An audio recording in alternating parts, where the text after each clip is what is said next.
한국은행은 지난해 기준금리를 사상 최저 수준인 연 1.5%로 떨어뜨렸고 그 영향으로 주요 시중은행들의 주택담보대출 금리도 2%대로 하락했었습니다. 하지만 지난 1월 한국은행의 기준금리 동결에도 불구하고 은행들의 주택담보대출 금리가 다시 3%대로 오르고 있는데요. 자세한 내용 김성훈 기자가 보도합니다.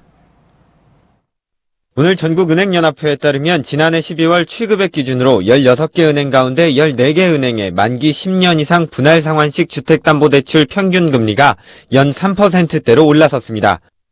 2%대 금리를 유지하는 곳은 연 2.99%인 SH수협은행과 2.92%인 광주은행 등 두 곳뿐입니다.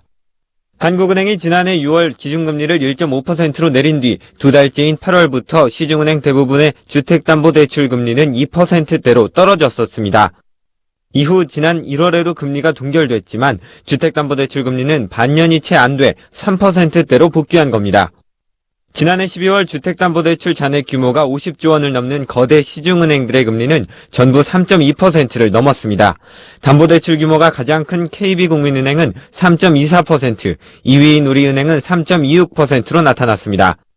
신한은행은 3.24%, KB하나은행은 3.2%이고 외국계인 한국시티은행과 SC은행은 3.15% 수준이었습니다. 금융공공기관인 산업은행과 기업은행도 각각 3.78%, 3.22%로 3%를 훌쩍 넘었습니다. 지방은행 중에는 제주은행 금리가 연 3.21%로 가장 높았고 전북, 부산, 대구은행 모두 3.1%를 넘기며 그 뒤를 이었습니다. 주택담보대출 금리가 오르는 것은 금리 산출의 근거가 되는 주택담보대출 기준금리인 코픽스 금리가 석 달 연속 올랐기 때문입니다.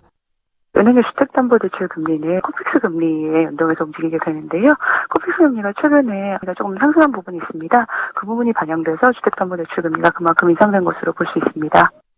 이처럼 대출금리는 올랐지만 시중은행의 예금금리는 만기 1년 기준 대부분 연 1%대를 유지하고 있습니다. 정기적금 금리도 만기 따라 다르지만 대부분 연 2%대 수준입니다. 예금금리는 제자리 걸음인데 주택금리는 뛰어오르면서 부동산 시장과 서민들의 마음은 얼어붙고 있습니다. 서울경제TV 김성훈입니다.